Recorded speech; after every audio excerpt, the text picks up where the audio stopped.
sejak kebangkitan ulama bersama pengikut-pengikutnya istiqomah dan setia jaga akidah dan sunnah Rasulnya.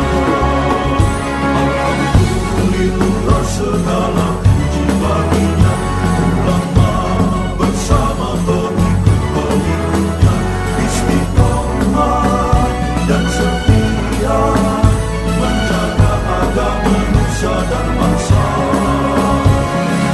Mari kuatkan niat kita, kita bulatkan tekad kita, terus lanjutkan amal kita, mengembangkan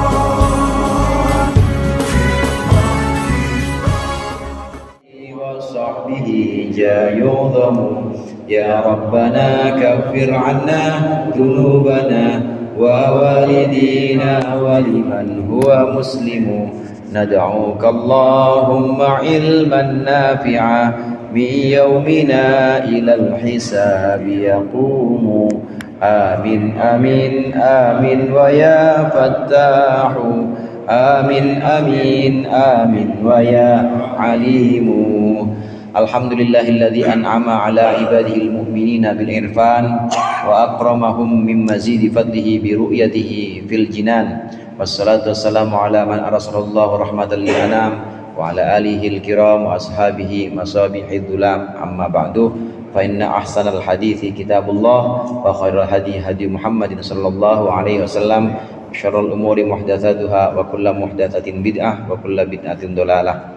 Segenap jamaah Majelis Taklim Al-Huda, para pengurus, para ustadz, wabil khusus Ustadz Haji Ahmad Nasir selaku Ketua Majelis Taklim, dan segenap hadirin sekalian, bapak-bapak, abang-abang sekalian, hadirin yang berbahagia. Alhamdulillah malam hari ini kita melanjutkan kembali pengajian rutin 2 minggu sekali, mengaji kitab Nurul Dholam dan kitab Durus Fiqhiyah. Mudah-mudahan apa yang akan kita pelajari menjadi ilmu yang bermanfaat dunia akhirat. Amin ya rabbal alamin.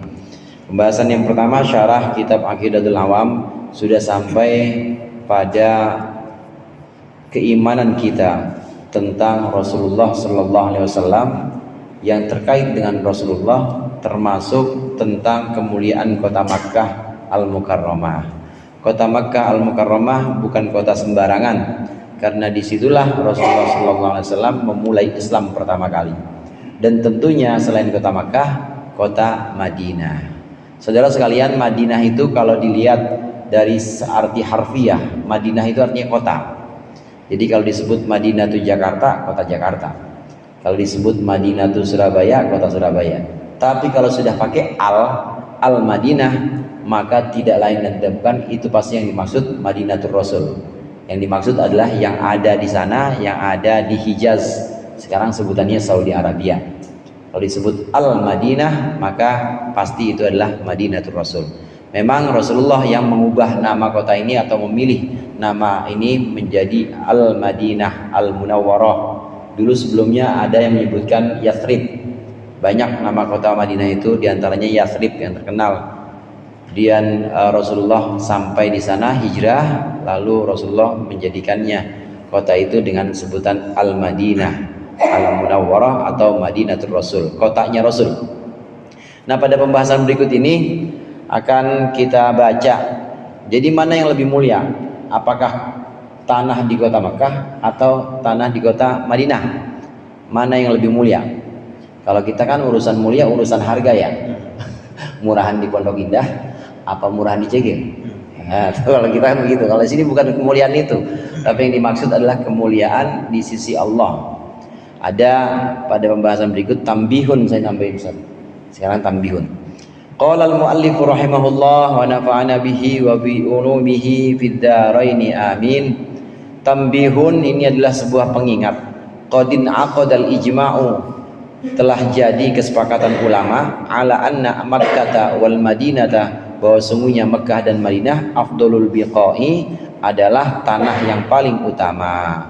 Udah jadi kesepakatan dibanding dengan tanah-tanah lain di muka bumi, maka Mekah Madinah itu adalah yang paling utama. Dibanding Yerusalem misalnya Ustaz, ada Masjidil Aqsa, tetap lebih utama Mekah Madinah. Dibanding misalnya tanah selain Yerusalem, ada tanah Hadramaut atau tanah Yaman, di mana di situ banyak sadat atau banyak para habaib, tetap Mekah Madinah tetap paling mulia. Kan sekarang udah dikuasain sama Wahabi, meskipun dikuasain Wahabi, tetap Mekah Madinah tetap tanah yang paling mulia di antara tanah-tanah lain yang ada di muka bumi ini. Kemuliaan kota Mekah, kemuliaan kota Madinah ini karena hubungannya dengan Rasulullah Shallallahu Alaihi Wasallam sampai segitunya. Karena beliau dilahirkan di Mekah, maka Mekah jadi kota yang paling mulia. Beliau wafat di Madinah, maka Madinah menjadi kota yang paling mulia. Tanahnya juga tanah yang paling mulia. Awalnya Rasulullah di Mekah, kemudian dikebumikan di Madinah, maka tanah yang merengkuh Rasulullah, yang memeluk Rasulullah itu adalah tanah yang paling mulia dibanding tanah-tanah yang lain. Karenanya kata Rasulullah, sholat di Masjidil Haram ini sama dengan 5.000 kali sholat, 10.000 maaf, sama dengan 10.000 kali sholat. Kemudian di Masjid Nabawi yang ada di kota Madinah itu sama dengan 500 kali sholat. Nah, sedangkan di Masjidil Aqsa ini sama dengan 100, itu perbandingannya. Nah, sedangkan sisanya masjid yang lain sama aja. Masjid Al-Hikmah ya sama Al-Abror. Keutamaannya Masjid Al-Abror sama, keutamaannya sama Al-Ikhlas sama. Dari segi jamaah sih ada juga dalam Fathul Mu'in disebutkan semakin banyak jamaah maka semakin utama masjid itu. Maksudnya seperti itu. Tapi kita lihat-lihat juga ya supaya ada pemerataan. Supaya ada pemerataan, jangan terus yang 1-0, bukan, jangan. Ini mengenai tanah, maka tanah yang paling mulia adalah tanah Mekah, tanah Madinah. Sepakat semua ulama, tidak ada khilaf. Wattafaqal a'immatu tsalatsatu ala anna Makkah afdalu minal Madinah. Imam yang 3 maksudnya adalah Imam Abu Hanifah, Imam Syafi'i dan Imam Ahmad bin Hambal sepakat bahwasannya Mekah afdalu minal Madinah, Mekah lebih utama dibanding Madinah. Wa akasa Malikun, dan sebaliknya menurut Imam Malik. Kalau menurut Imam Malik Madinah lebih utama dibanding Mekah. Tapi selebihnya yang 3 Imam Abu Hanifah, Imam Syafi'i, Imam Ahmad bin Hambal, madhabnya madhab Hambali, ini mengatakan paling utama adalah kota Mekah. Nomor 2 baru Madinah. Jadi yang beda sendiri Imam Malik. Wal khilafu fi ghairil buq'ah asy-syarifah allati tadammanat a'dha'uhu sallallahu alaihi wasallam. Nah, khilafnya di sini di selain tanah mulia allati tadammanat a'dha'uhu yang merengkuh atau merangkul jasad mulianya Rasulullah sallallahu alaihi wasallam. Wa illa fahiya afdalu minas samawati wal ardi jami'an qat'an. Dan jika tidak, maksudnya jika tidak ini, jika yang dimaksud selain tanah kuburan Rasulullah, maka sesungguhnya itu lebih mulia dibanding langit dan dibanding bumi jami'an qat'an. Kondisi hilaf atau keadaan hilaf, perbedaan pendapat ini untuk tanah-tanah yang selain tanah yang merengkuh Rasulullah, jadi di areal pemakaman dan areal Masjid Nabawi. Nah, di luar itu kalau kita masuk ke kota Madinah itu ada Haramu Madinah, jadi masuk tanah haram Madinah. Begitu juga masuk kota Makkah, masuk tanah haram Makkah. Kalau yang dimaksud, kalau yang dihilaf, yang dianggap sebagai khilafiyah, ini adalah tanah selain tanah yang dekat-dekat kuburan Rasulullah. Itu khilaf. Jadi ada Madinah, tapi udah di luar Madinah atau udah jauh dari Masjid Nabawi, ya sama aja udah, nggak terlalu mulia. Nah, kehilafannya begitu khilafnya. Kalau menurut 3 ulama, 3 imam madhab, tetap meskipun jauh dari Masjid Nabawi tetap lebih mulia. Tapi kalau kata Imam Malik enggak, kalau udah jauh dari masjid, jauh dari makam Rasulullah, tanah yang merangkul tubuh mulia Rasulullah, maka udah kalah mulia dengan Mekah. Kalau menurut Imam Malik. Kalau menurut yang 3 enggak, sama aja. Nah, tapi keempat imam ini sepakat. Adapun untuk tanah yang memang merangkul Rasulullah itu lebih utama dibanding apapun, termasuk dibanding langit. Tanah yang memeluk tubuh mulia Rasulullah SAW ini lebih utama dibanding langit. Banding langit, saudara, bayangkan dibanding langit. Ini lebih utama. saking mulianya tanah yang merangkul Rasulullah SAW. Oleh karenanya dalam Islam itu ada syariat pengganti wudhu, pengganti mandi untuk mengangkat atau untuk membolehkan sholat, namanya apa? Tayamum. Tayamum, Bang Humaini kalau nggak bisa mandi ya tayamum aja. Tayamum ya cuma buka tangan, jangan guling-guling. Karena memang syariatnya cuma itu doang. Gantinya mandi ya tayamum, gantinya wudhu tayamum juga. Ini jadi mulia, tanah jadi mulia. Ini karena syariatnya Nabi Muhammad SAW. Dulu sebelum Nabi Muhammad nggak ada syariat tayamum. Begitu Nabi Muhammad lahir, satu riwayat menyebutkan begitu Nabi Muhammad lahir, maka bumi semua tanah-tanahnya ini bergembira karena Nabi Muhammad yaitu diangkat atau diciptakan dari tanah juga. Meskipun makhluk paling mulia tetap diciptakan dari tanah.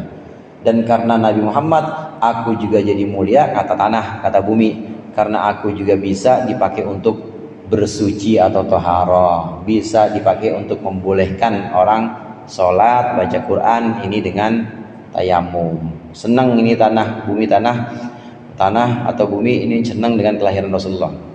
Apalagi bumi yang memeluk tubuh mulianya Rasulullah ini tentu sangat bahagia.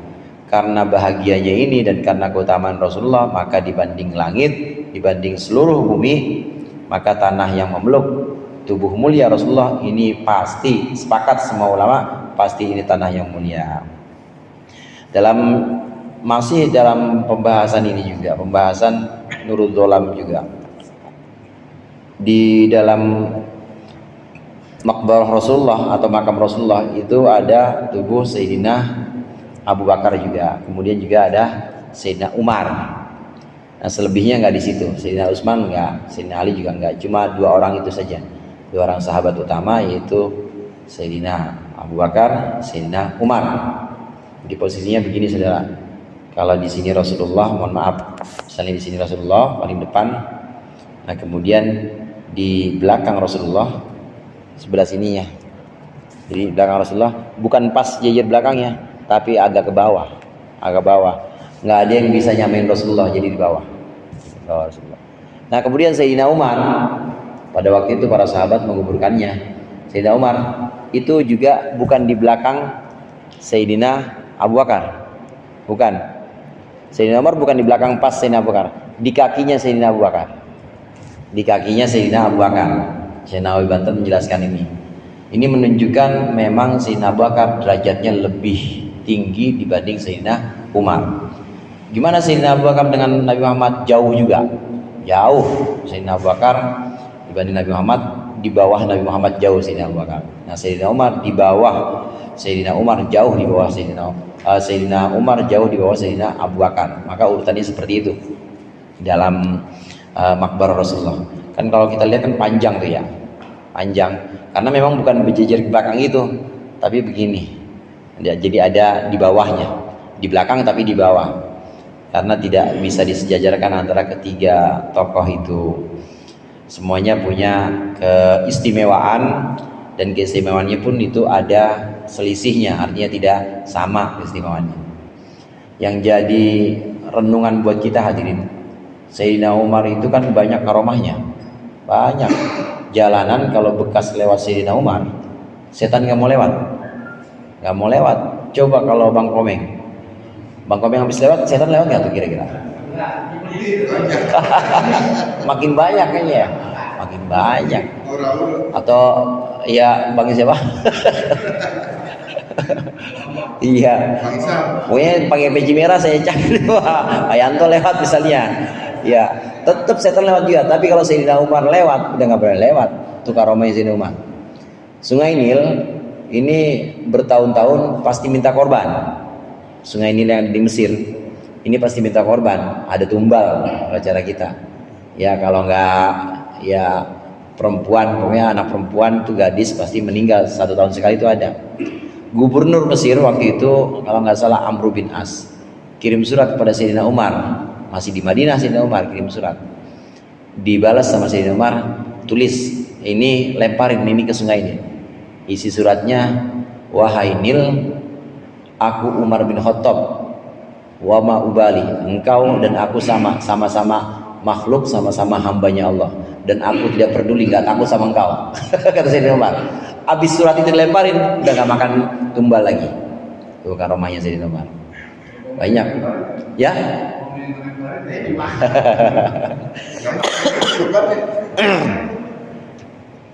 Banyak karomah beliau Sayyidina Umar itu banyak sekali.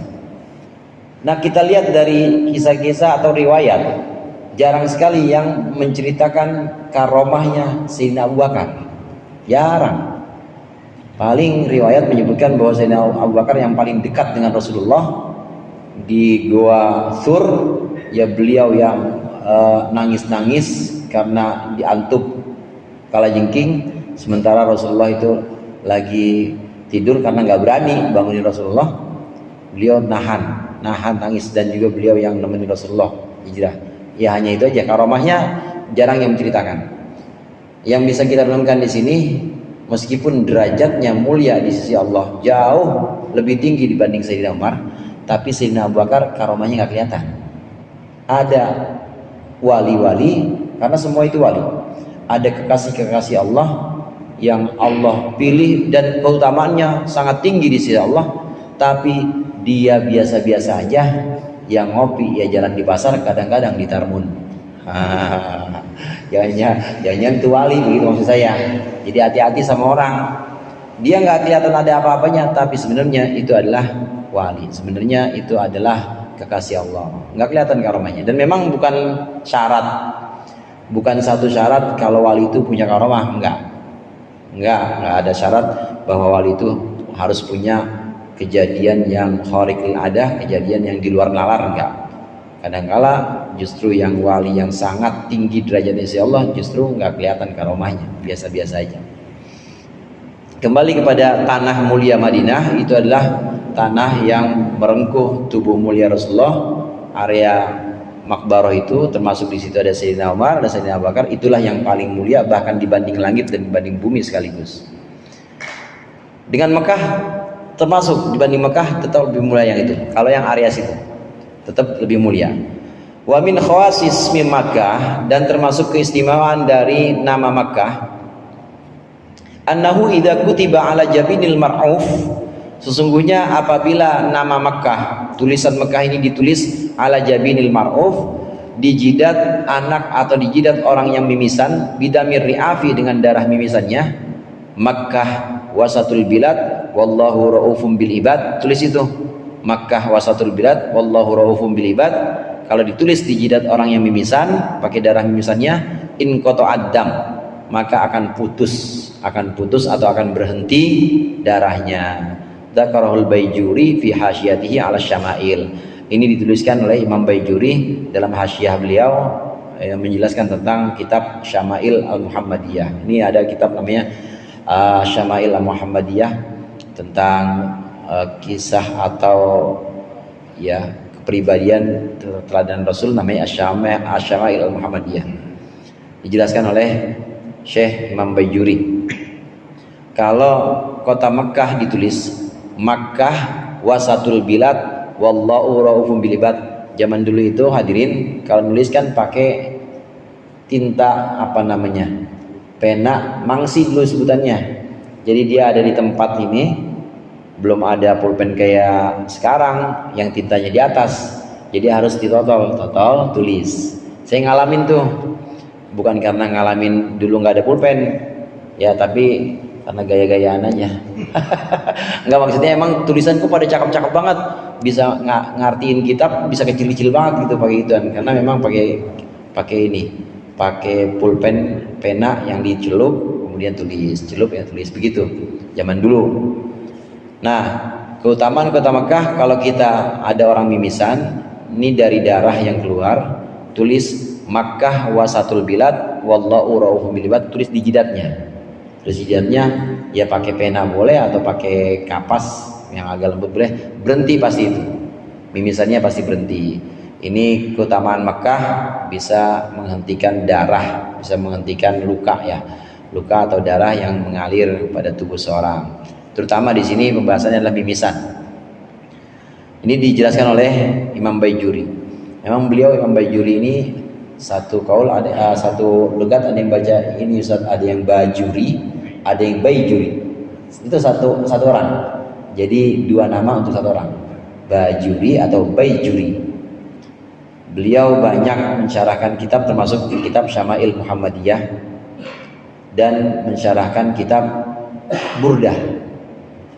Kalau Syama'il Muhammadiyah saya belum pernah baca syarah beliau, tapi kalau Burdah saya sudah pernah baca.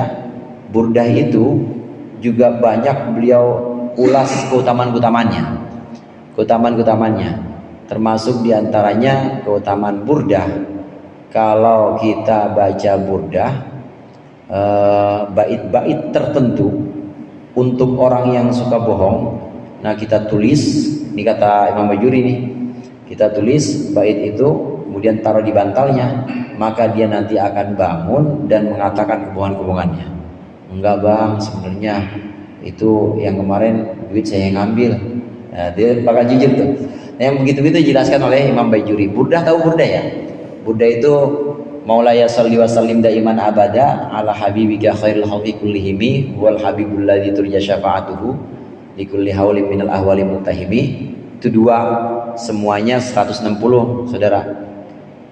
Maulaya salli wa sallim daiman abada ala habibika khairil khalqi kullihim. Satu. Ada 160 bait. Semua pujian untuk Rasulullah. Burdah. Nah, masing-masing bait dua atau satu bait itu diulas oleh Imam Bajuri, artinya termasuk khasiatnya. Jadi kalau ngaji Burdah untuk mengerti keutamaan Rasulullah, ya dapat juga kita. Bagaimana Rasulullah ketika perang, bagaimana Rasulullah ketika keutamaannya dibandingkan dengan para sahabat. Paling utama yaitu seperti cahaya matahari dan seterusnya, bisa kita mendapatkan keteladanan dari keutamaan Rasulullah dari sifat-sifat Rasulullah. Tapi kalau mau jadi dukun bisa juga. Kalau ngaji Burdah, ya kapan-kapan ngaji sama Ustaz Nasir. Sama Ustaz Nasir maksudnya apa kan saya? Ngaji diartiin, nah itu ada khasiatnya. Memang Imam Bajuri ini banyak mengulas arti-arti dari bait-bait Burdah ini.